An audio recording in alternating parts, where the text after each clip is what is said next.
just quickly, what's your most important asset?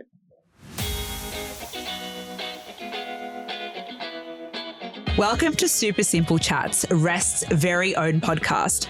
We will be speaking to industry experts about all things super, trying to make it understandable and relatable for everyday Aussies.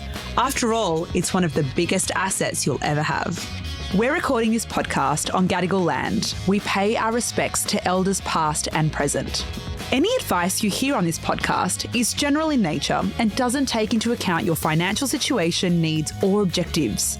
Issued by Retail Employees Superannuation Pty Ltd. Before deciding to join or stay, consider the relevant PDS and TMD at rest.com.au/PDS.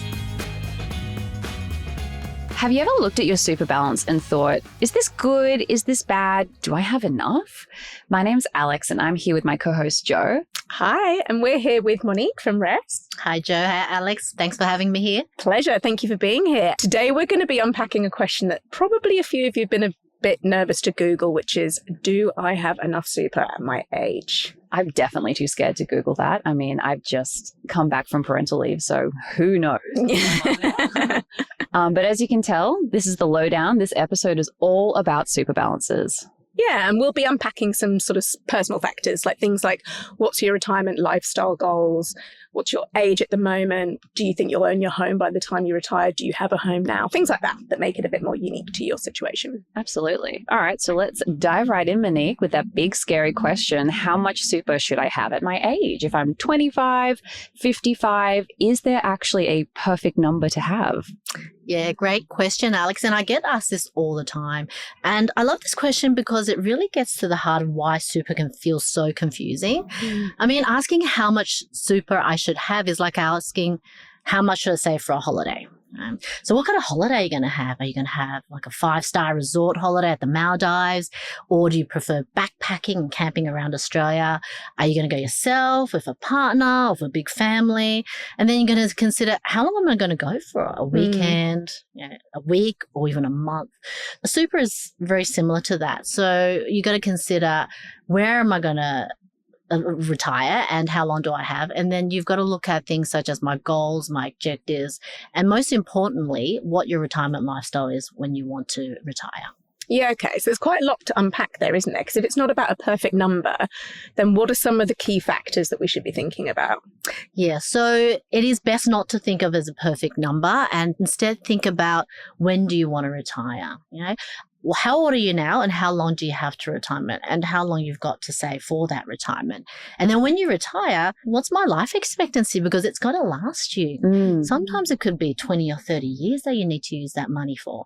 And then you're going to consider, am I going to do this solo, which is absolutely fine, and some people prefer that, or am I going to have a partner to share my expenses with?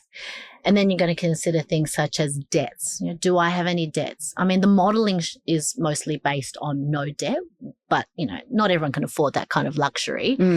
So things that you might consider is, am I going to be supplementing with age pension? Do I have other sources of income like an investment property or shares? Or a lot of people go out and do part-time and casual work just to supplement that income. Yeah.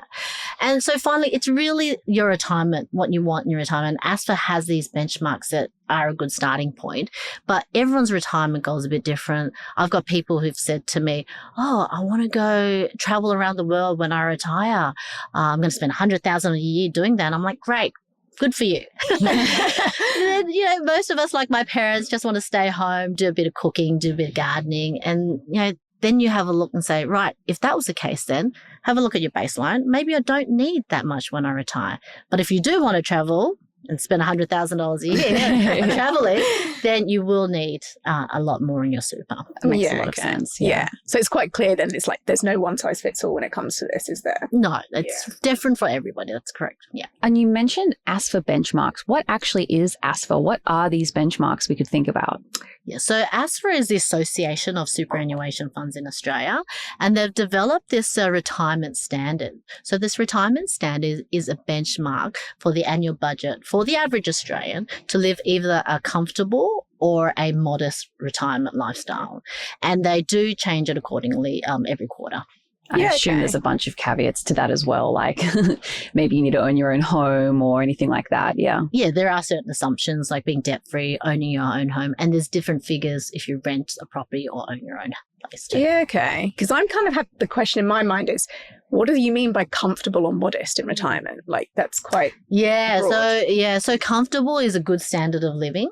So think you have the top private health insurance cover, you've got money for social activities, hobbies, going out for restaurants, and then you've got money to go on a domestic trip every year and maybe one overseas trip every 7 years. Yeah, okay. Yeah. Sounds good. And then we have a modest retirement, which is a basic standard of living, which is slightly above the government age pension. So you've got a basic private health insurance cover. You might not have as much money to go out for social activities or restaurants, and you might have to travel domestically. Yeah, okay. I mean, the modest lifestyle sounds like me right now while I'm trying to save for a home. Exactly. And I think we'd all love to have a comfortable lifestyle in retirement. That's probably not that realistic, is it? Yeah, and that's exactly right. So these are just benchmarks, and think of it as benchmarks, and it's okay to be above or below. Actually, only 30% of Australians are reaching this comfortable lifestyle or above. I mean, it's a good starting point for you to think about what balance you want. And really, life happens. Mm-hmm. I mean, you've got family, you've got work, you've got kids. You sometimes think, oh, I'm so busy. You put super in your back burner. I mean, not everyone's going to think about what they're going to do if they're super in 20 or 30 years' time. So that's normal. But the good news is, there's a lot of strategies, no matter what age you are, to help you with your super. Say, for example, you're thinking of going on a career break, having a baby, think about the government co-contribution. Are you eligible for the government co-contribution? Or, get your spouse to put some money into your super. Do some spouse contributions if you're lucky enough. I don't know if you had that conversation with your husband, Alex, but so think about that. And if you're nearing retirement and your kids are out of the home finally, and you've got more disposable income, you've paid off the mortgage, think about salary sacrificing or maybe a transition to retirement. We went and asked everyday Aussies what they thought about this. When do you want to retire? Now. Now? Do you think you'd have enough? I think I do, but I'm still young at heart, and I've got so much to give, so it's not going to happen. He's nodding at me saying we're good, so I'm like, okay. Do you compare your balance to other people your age to be like, okay, we're at the benchmark? Yeah, we're definitely over the benchmark. So I'm looking 55. I'll be backing off considerably. What a dream. And we should be definitely tracking towards that. So Nice. Did you have kind of an ideal age that you wanted to retire by? I had an accident in 2009. I had no idea I was going to retire really early. Yeah. And it's just the way it is. But you've got to take care. Mm-hmm. You've got to balance your money because money is tight and you don't get any more. Yeah, no, that's very relevant, as you just mentioned for me, because I've come back from parental leave and now I'm working part-time, but I'm very conscious that I'm not earning the same amount that I used to, obviously, and not the same amount is going into my super. And that's probably playing a big factor into my final balance right now, isn't it? Yeah, absolutely right. So the good news is the super and the pay gap is closing. So that's fantastic. But unfortunately, there's still a lot of roles and industries where women are paid less than their male counterparts. And it's also because women are seen as a primary caregiver of the family. If you think about it, in our 30s and 40s, that's when you really start to see your super balance grow. And that's because you're getting older, you're getting paid more at work, and you're seeing the benefits of the compounding effects over a long period of time. But that's also when we decide to have children these days. I mean, I had my first when I was 35. And my second one I was 37. So that time out of work really impacts my super balance. Yeah. And I think it's probably quite familiar feeling for anyone, regardless of whether they're a parent or not, that feeling of, am I behind? Because, I'm obviously from the UK where we don't have the same super industry in the UK. And I came here with nothing, essentially. So at 27, I had no super and I had to learn what super was and all these things. And so I've always felt like I'm behind because I think all those years when I was earning money as a younger, kid and a younger adult are gone. So I can understand that feeling of feeling behind. So I guess for people like us worrying about that sort of feeling, what can we do? Yeah, and that's so common, Joe. I mean, everyone's a little bit different. Their journey is going to be different as well. I mean, you came a bit later and your super started late. You've got people, I mean, my husband started working when he was 16. I started working when I was 23. So as you can imagine, our super would have been a very different balance when I first started. And then we've got a lot of other reasons as well. But, you know, the important thing is to keep track of your super and just to make sure that you know where it is. A lot of people that I speak to, they don't even know where their super is. And that's because they say, oh, I do know that my employer's putting money into my super, but I don't know where. So keeping track of it is very important. And they could have multiple accounts open. I know when I was young, I would have just started a job, they open a fund, started a job, they open a fund. You don't have a clue when you're younger. Oh, it's so easy to lose track. I mean, if you started a new job, when they open a new fund, I mean, I've seen people with 5, 10, you know, you could even have 15 super funds. I think the most I've seen was 12 superannuation funds. So it's quite common. But you consider things such as, you know, the different fees that you're paying. I mean, you could be paying multiple fees and costs that you don't need and insurances as well that you won't need as well. So consider consolidating it together. But before you do that, make sure you tick all the boxes. Make sure that you check everything that you've compared with, such as the fees and the costs and the insurances that you might lose or any other benefits. There's quite a lot in that, isn't there? So it can feel a little bit overwhelming. You know, I know when I first started working at Rest about 6 years ago, I didn't know very much about super. A bit embarrassing to admit, but it's true. And I think most people in Australia would actually say the same. Absolutely. You know, really, how much do you know about super? It's so complicated. So one of the things that I found really helpful was that we have an online tool called the Super Health Check for Rest members, where you can log in and answer a few simple questions and it'll give you a checklist. And that, for me, I'm a very visual person. So for me, that was a really useful place to start. But I guess, should we talk about a little bit more of sort of other things, strategies that within that health check or things like that we could think about as well? Good point. I mean, there's other things that, you know, a lot of people should be considering if they're super. So just have a look at where your super is invested. If you don't choose where to invest your super, it automatically goes to what's called the default investment option. Every fund has their own default investment option, but a lot of other options are available to you as well. They range from being very conservative all the way to high growth. Right? And depending on your circumstances, such as, you know, how many years you have retirement, what your goals are, or, you know, your risk profile, like how much risk you're willing to take in your investment, is where you should sit in investing. And it really could make a difference to how much you have in the long term when you retire. Other things to consider is insurances as well. Yeah, I know we've done a podcast previously about that, so I won't go into too much detail, but just quickly, what's your most important asset?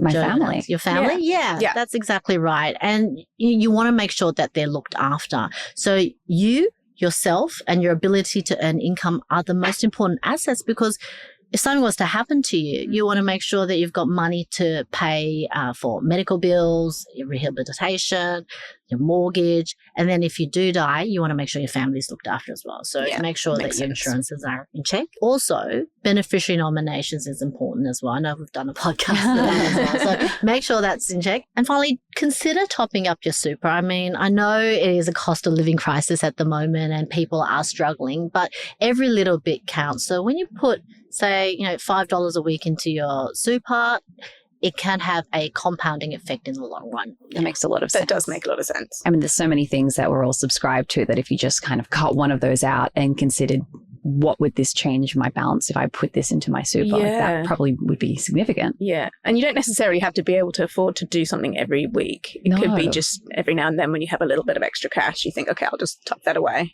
Yeah, that's right. I mean, we buy coffees every day, which is like $5 every day. If you add it up every week, that's quite a bit. I mean, even if you give up one coffee a week, put it into your super, that could make a difference. You got oat milk, almond milk, it's probably another extra $1. A small one's like $6. It's not cheap these days.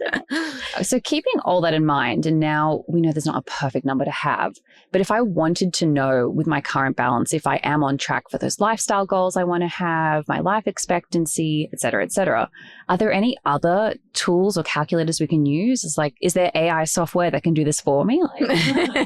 Yeah, I mean, that's a great question. And it can be so helpful to have these tools available, isn't it? Because you're like, well, what figure should I have? If you go into the Rest website, under tools and advice, we've got these calculators that you can use, and they're fantastic because I can spend the whole day doing it, to be honest. They look at your current balance, your age, your contribution, and then you can play around with the figures. Say you want to retire at 55. What's that going to look like compared to 65? Yeah. If I change my investment option, how much would I have, higher or lower? And then it looks at retirement budget as well. So it will show you if you were to retire, what lifestyle you want, how much you need per annum, and how long the money is going to last. So it's real handy. Yeah, it makes it feel a bit more tangible, doesn't it? Yeah. It brings it visually to life. Yeah. I find those so useful. Like, here is your projected balance at the trajectory you're going on. Okay, and when I was in my 20s, it really helped me to get my mind around, okay, this is probably something I should care about, and here's how much I could have. And then you could adjust, like, if I paid a little bit more into it, how much would that grow or not? And it's been, a really interesting way to kind of understand that super is important. Yeah, it's actually really fun, especially for us super nerds. And then we've got other options as well, such as the ASIC retirement planner, so they're fun to play with as well. But most importantly, I can't recommend highly enough, go and speak to an advisor. We have advisors at Rest, but a lot of super funds have their own advisors, and they're real people that speak simple language and you can relate to, rather than doing it on your own. Get someone to help you. Yeah, I couldn't agree with that more, because when I joined Rest as well, I did speak to an advisor and I was pretty nervous because I was like, oh God, I'm going to sound so stupid. I've just started this company. I don't want to sound like I don't know what I'm talking about, but they just made me feel really comfortable, and there were no silly questions. They were really, really human, like you said. So I found that I always recommend that to people too. My mum recently retired, and in the lead up to it, she was asking me so many questions. And even as someone who works at Super, I was like, I do not have a clue. Maybe you should speak to someone who can give you some advice. And she found the process incredibly helpful as well. And like you said, it wasn't particularly intimidating, and they just helped the average Aussie to just get a bit more of an understanding about retiring. Yeah. I've only had fantastic feedback about them, and there's no stupid questions. I mean, even if I have a small balance, it's not embarrassing, because that's the whole goal of seeing them. You need help and they will help you. Yeah. Oh, thank you so much for your time today, Monique. I feel like we've really demystified a bit of the legend of needing a specific amount at 25 versus 55. Is it $1 million? Is it nothing? Like, I feel a little bit more reassured. I do too. Like, knowing that there hasn't got to be a perfect number, and that if we are a bit behind, there's lots of things we can do to catch up. Absolutely. And if you like this episode, please like and subscribe. And that's super simple.